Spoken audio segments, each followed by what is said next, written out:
Good afternoon, everyone. Welcome again to the PMDS Web Learning Series 2020, Inspiring Hope, Dispelling Fear, Patrocinians as Champions of Resilience. To formally start the program, may I request everyone to please stand for the invocation and please remain standing for the singing of Philippine National Anthem and PMDS hymn.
Please be seated.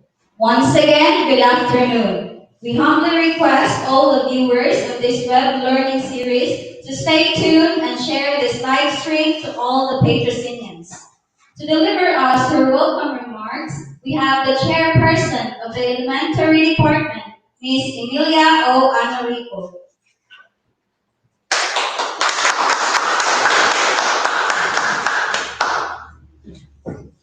Dr. Ruel A. Longinos, our school director, department chairs, teachers, parents, ladies and gentlemen, good afternoon. Good afternoon. It is my pleasure to welcome you to this first ever PMDS Web Learning Series on Inspiring Hope, Dispelling Fear, Patrocinians as Champions of Resilience.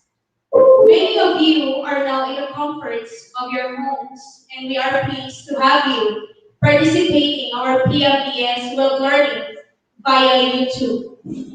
The Patronage of Mary Development School is grateful to be a part of your child's development in the school year 2020-2021. Although some of you are uncertain and hesitant to enroll your children in school due to this pandemic, As parents, you want your children to be emotionally resilient so that they can handle life's ups and downs. But parents' ability to foster resilience in their children hinges a great deal on your own emotional resilience. A parent's resilience serves as a template for a child to see how to deal with challenges. And one of the dreams of every parent is to raise a strong-minded, resilient, caring child, but we just don't know exactly how. For today's web learning, let us be enlightened and learn from our speakers on how to be a champions of resilience. Thank you so much for spending your precious time with us. Once again, good afternoon and welcome to our PMDS Web Learning Series. Together, we soar higher and shine brighter, Patrocinians. Thank you, Ms. Amelia. Before I'll introduce the keynote speaker for today, let us watch first the presentations on the guidelines for parents for home-based learning activities, online and blended learning modalities, and message to the parents.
Once again, please do not forget to like, share, and subscribe to this channel. If you have questions or clarifications, do not hesitate to comment below for us to answer after this session. Thank you very much.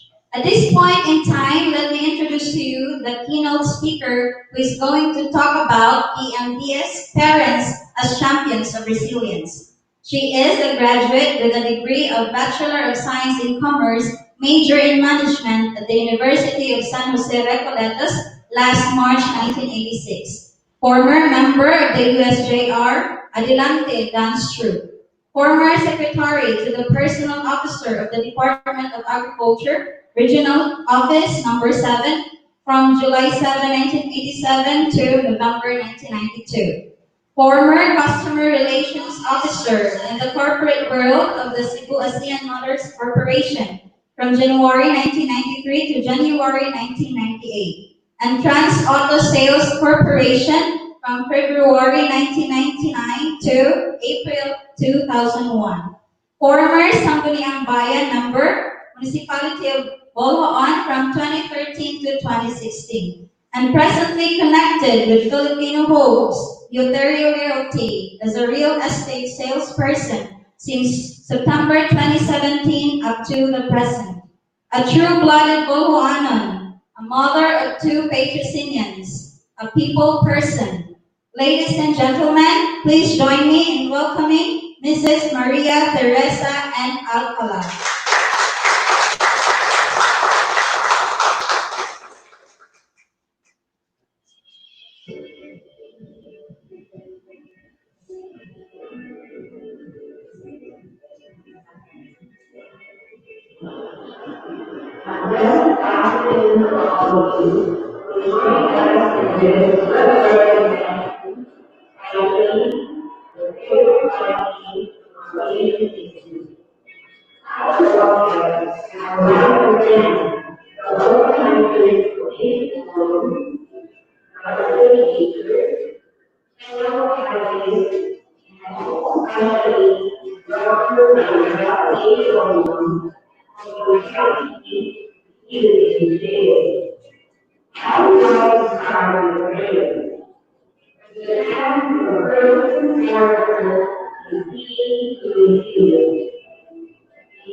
Thank you, Mrs. Alcala, for that interesting point you have shared and for your undying support to PMDS.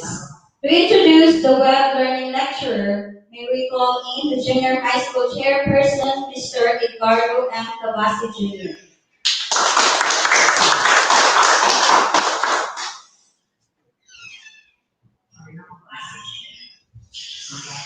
Our speaker for today is a teacher, researcher, public servant, youth leader, and national speaker, and reviewer for the licensure examination for teachers and civil service examination. As a classroom teacher, his brand of pedagogy is eclectic and learner-centered. The ease, comfort, and joy of the learner are the very core of his teaching philosophy. His research agenda is grounded on practicality and applicability which appeal to the classroom teachers, small and medium entrepreneurs, civil service executives, and grassroots sectors of society. He also completed the degree Doctor of Philosophy at the University of San Carlos and Doctor of Philosophy in English at the University of San Jose Recoletos in Cebu City. He authored books for kindergarten to grade 3 mother tongue Visayas, published by Salesiano Books by Don Bosco Press Incorporated. He also offered Smart Voices, a task-based learning module in oral communication by Johnny and Hansel Trading. Outputs of his research and scientific investigations are published and used by teachers in the classroom, such as the rubrics for performance-based activities and rubrics for campus journalism activities, among others. He teaches humanities, curriculum development, developmental reading, assessment of learning, educational technology, and methods of teaching in college, management and leadership courses in the graduate school, and oral communication practical research, 21st century literatures of the Philippines and the world, and contemporary Philippine arts from the regions in the senior high school. He is the lead trainer facilitator of the Philippine Pedagogical Innovation and Transformation PPIT Training and Review Center, and School President and Director of the Patronage Fire Development School, Bolan, Cebu. Ladies and gentlemen, please welcome Dr. Val A. Najinas.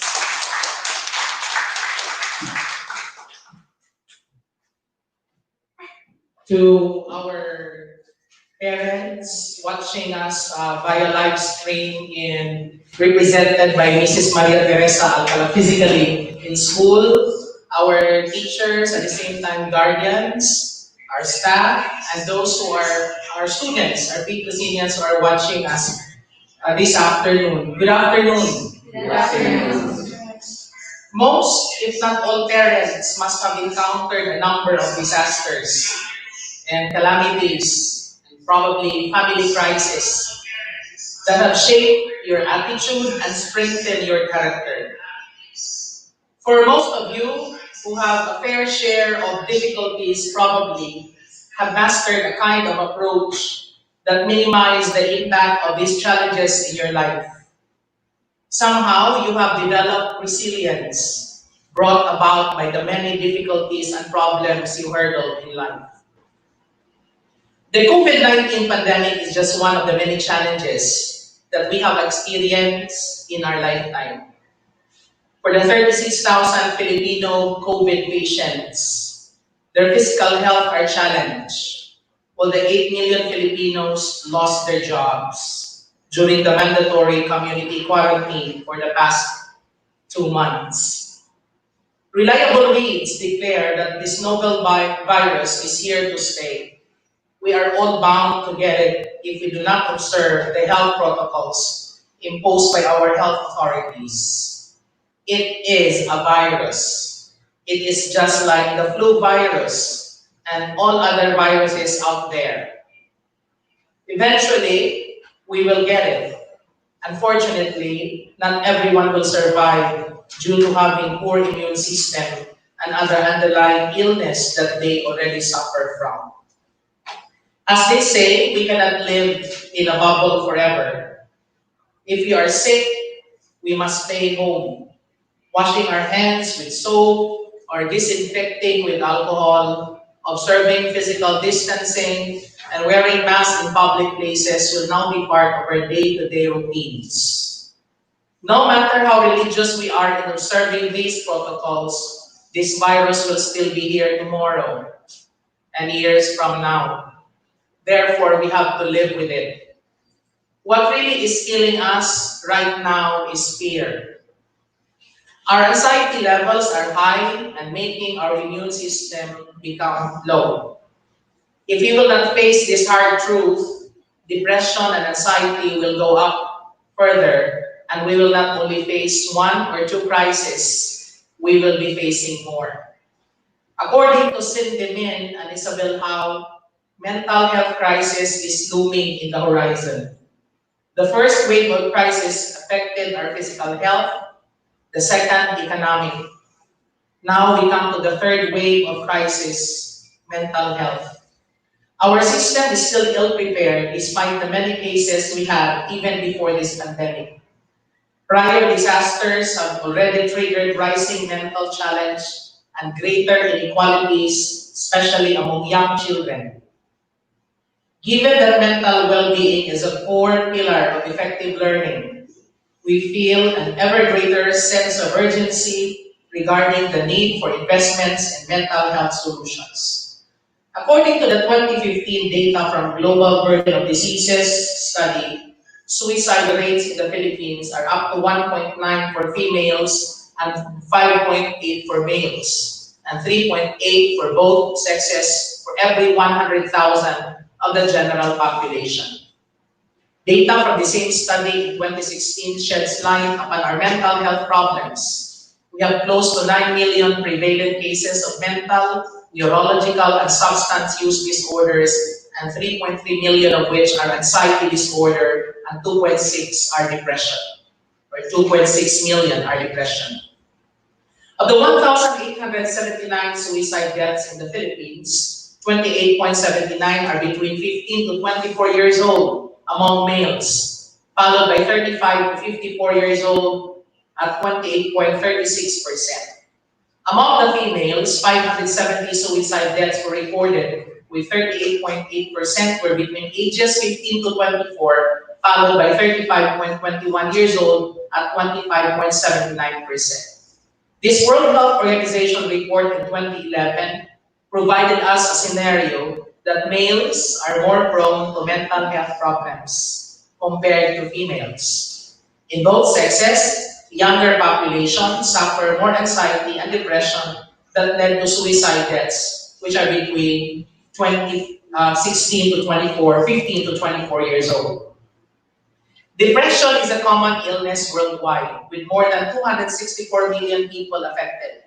Depression is different from the usual mood fluctuations or short-lived emotional responses to challenges in everyday life. Especially with long-lasting and with moderate or severe intensity, depression may become a serious health condition.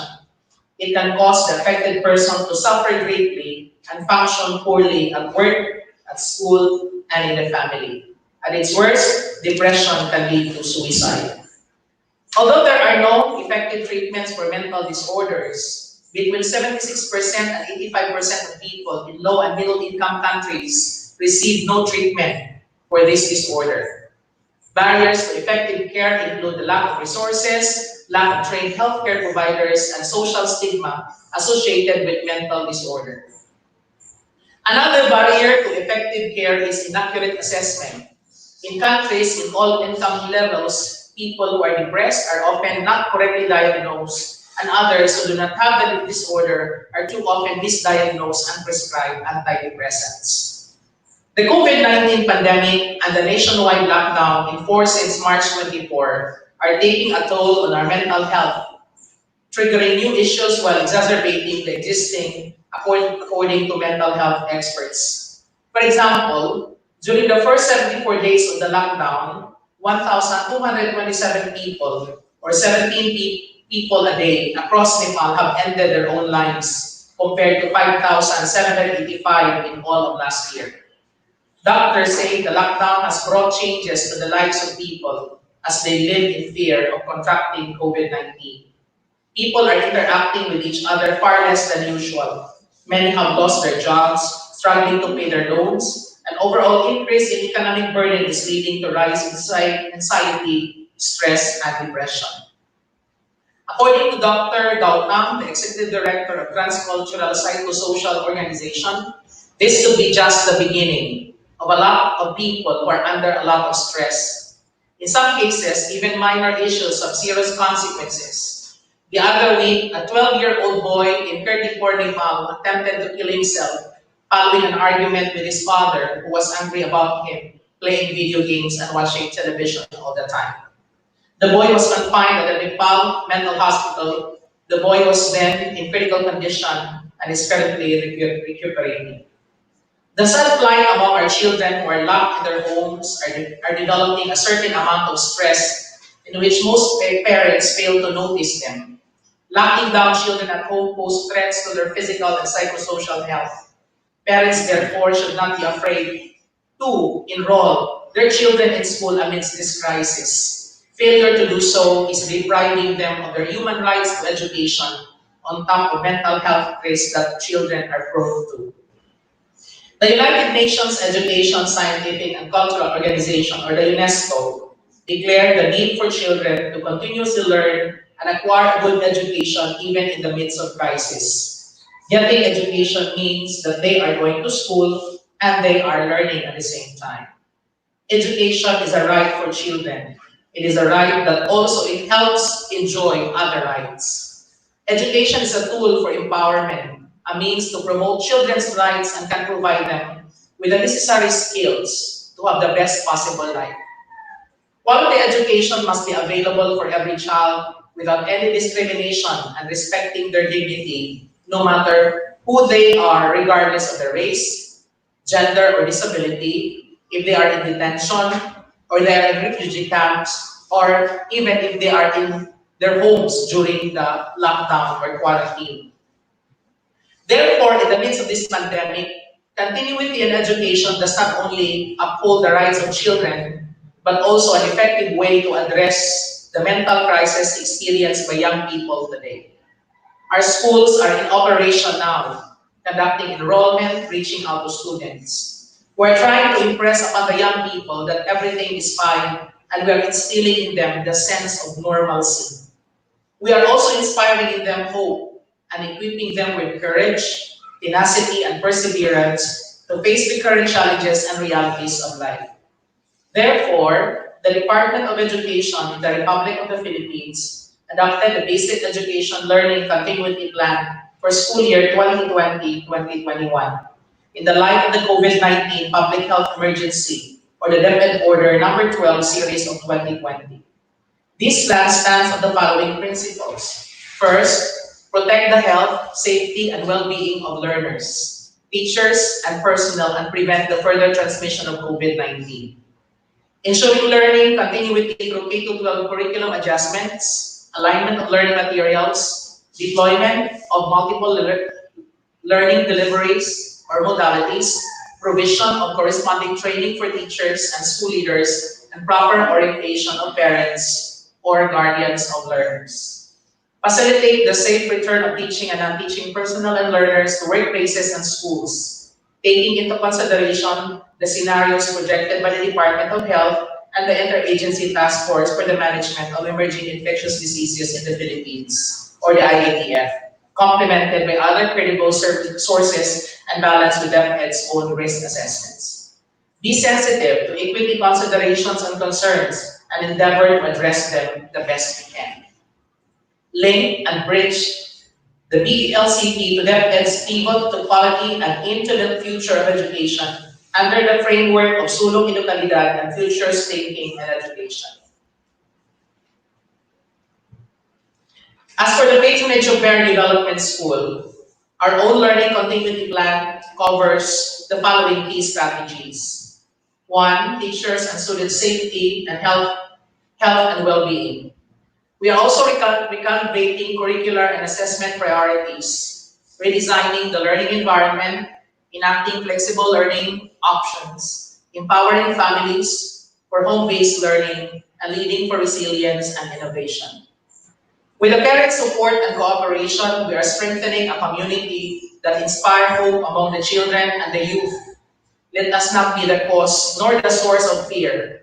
Instead, be the spring of hope, constant guide, and strong support system to our children.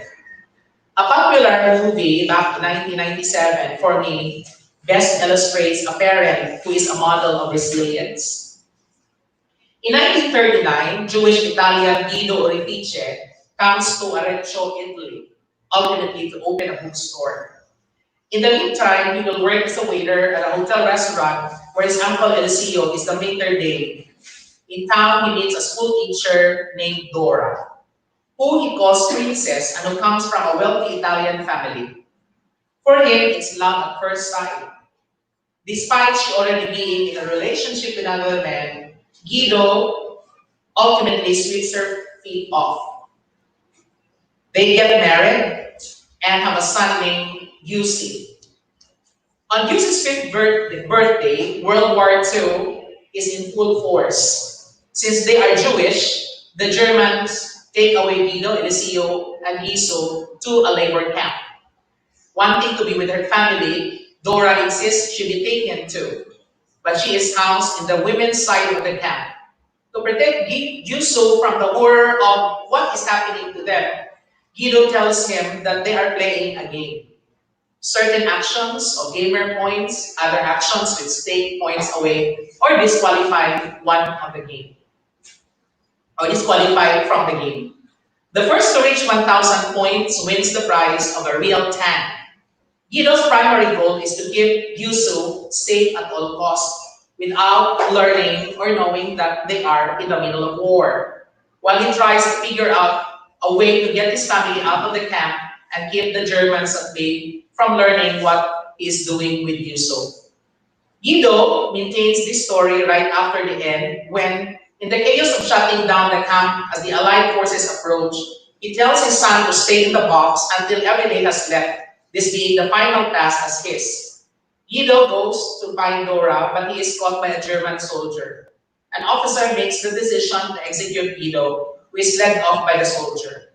While he is walking to his death, Guido passes by Yuso one time and winks, still in character and playing the game.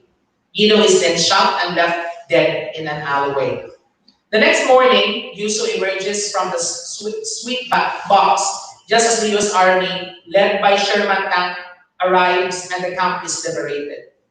Yuso is overjoyed about winning the game and aware that his father is already dead at that time, thinking that he won the tank. And an American soldier allows Yuso to ride on the tank. While traveling to safety, Yuso soon spots Dora in the procession, leaving the camp and reunites with his mother. While the young Yuso excitedly tells his mother about how he had won a tank, just as his father had promised. Yuso, in an overheard monologue, reminisces on the sacrifices his father made for him and his story. Guido is a man of resilience. He managed to cushion the pain, anxiety, and stress that his son Yuso might experience if he had told him that they are in the middle of a war. Parenting is hard work and sacrifice. It is a lifetime commitment. Even with the best resources available, meeting the needs of family members in today's fast-paced society is difficult. The daily stress of making ends meet can take a toll on family members, including children. While it may be difficult to change circumstances such as housing, employment, and transportation, there are things parents can do to reduce the effects of stress and to help their children develop resilience. Resilience is the ability to recover from or adjust easily or adversity or change. It is important because it allows us to overcome negative experiences, and it is an ability that, when supported appropriately, develops throughout childhood. There is a large body of research supporting the importance of building resilience to help prevent negative consequences of environmental stressors. Without resilience, children are at risk of poor outcomes in cognitive, emotional, physical, and social skill deficiencies. Warm and nurturing relationships between children and the adults in their lives are the most important factor in developing resilience and overcoming potential negative effects of daily stress. Parents have the power to make an enormous difference in the outcomes of their children's development. Child development research has become more sophisticated and provides more in-depth evidence of when, where, and how parents can protect their children from environmental stressors impacting their lives and development. At PMDS, we rely so much on parent support and ability to provide a positive, caring, and nurturing home environment. We assure to all parents that while their children are in school, we supplement, complement, and reinforce whatever you have taught and instilled in them at home. As faithful children of God, let us rely and trust on His promises. God assures us that if my people who are called by my name will humble themselves and pray and seek my face and turn from their wicked ways, then I will hear from heaven and I will forgive their sin and will heal their land. As stipulated or written in the 2 Chronicles chapter 5, verse 14. He knows also very well our uncertainties, discomforts, and anxieties. But let us be reminded what he said in Jeremiah chapter 29, verse 11. For I know the plans I have for you, declares the Lord, plans to prosper you and not to harm you, plans to give you hope and a future. Let us therefore make our faith grow stronger. We may be few, we may be small, but our faith is strong. Let the light of God dispel fear and other unnecessary anxieties. The Lord is my light and my salvation. Whom shall I fear? The Lord is the stronghold of my life. Of whom shall I be afraid? When evil men advance against me to devour my flesh, when my enemies and my foes attack me, they will stumble and fall. As written in the book of Psalms, chapter 27, verse 1. Further, God has been so clear of His constant help in Isaiah chapter 41, verse 13. For I am the Lord your God, who takes hold of your right hand and says to you, do not fear, I will help you. Our God is a loving and caring God. He wants us to trust Him. He said in the First Peter chapter 5, verse 7, cast all your anxiety on Him because He cares for you. Let us trust God, for He will not leave us, and He will be with us in these trying times. In the book of Deuteronomy, chapter 31, verse 8, the Lord Himself goes before you and will be with you. He will never leave you nor forsake you. Do not be afraid. Do not be discouraged. Parents play a significant role in inspiring hope among our students, and we cannot afford to fail. God has a purpose for each one of us. You are being a parent is never an accident. You are the best choice as a parent of your own children. Therefore, you are at the forefront of inspiring hope and models of resilience, especially in these trying times. Trust God's timing. Rely on His promises. Wait for His answers. Believe in His miracles. Rejoice in His goodness. And relax in His presence. Thank you, dear parents. Thank you, teachers. And thank you to all of you for watching this web learning. God bless everyone.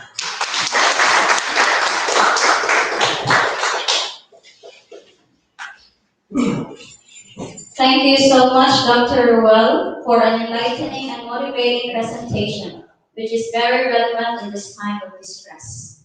To present the certificate of appreciation to our keynote speaker, may I request Ms. Emilia Anorico and Mr. Edgardo Cavasi Jr. to come in front.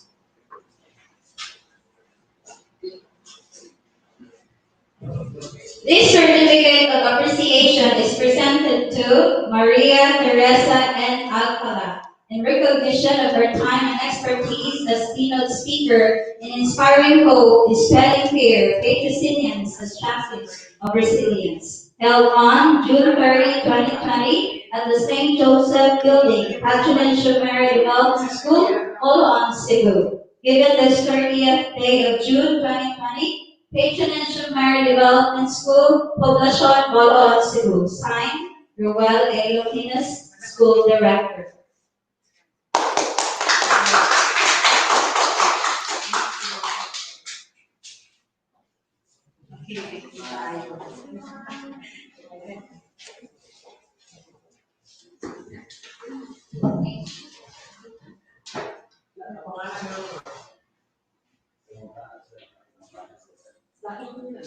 Thank you so much to our speakers of today's web learning series for your time and effort. To deliver us his closing remarks, we have the chairperson of the Junior High School Department, Mr. Edgardo F. Cavasi Jr.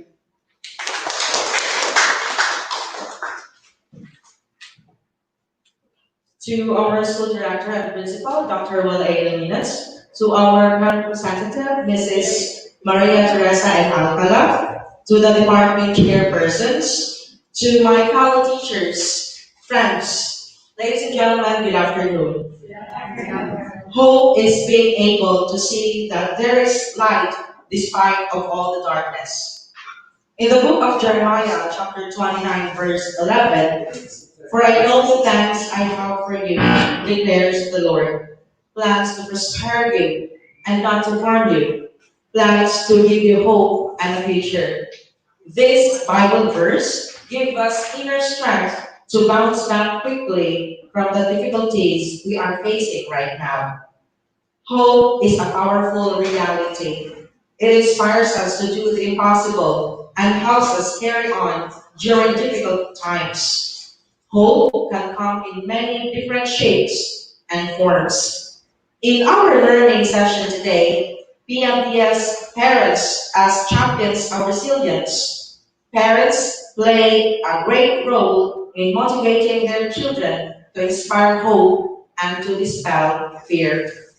Parents' resilience will equip their children to manage the difficulties in life. In this time of pandemic, students are struggling, not just in their day-to-day living and socialization, but also in their academic undertaking in terms of embracing this new normal in education, complying to learning tasks, and meeting deadlines on their unstable internet connections and because of the enhanced community quarantine that hinders them from coming to school. Today is opportune time, if not perfect, to let the parents to become facilitators and motivators of learning to their own children. This pandemic tested the resiliency of each parent on how to encourage their kids to stay strong, to inspire hope, and to dispel their fears. Teachers, as parent surrogates, have also responsibility to reach out to their students. We should collaborate and communicate with the parents, and we should help each other hand in hand to achieve our common goal, the betterment of our students. According to Michelle Obama, you may not always have a comfortable life, and you will not always be able to solve all of the world's problems at once. But don't ever underestimate the importance you can have because history has shown us that courage can be contagious and hope can take on life of its own. Once again, good afternoon and keep safe always. Thank you, Sir Eds. That ends our second part of Web Learning series, Inspiring Hope, Dispelling Fear, Patrocinians, and Champions of Resilience. Participants who registered through our online registration can download the certificate on our Facebook page. Just visit PMDS Facebook page and don't forget to follow. For our viewers, thank you for sharing this video to your friends. And stay tuned for tomorrow's Web Learning series. Thank you and God bless everyone.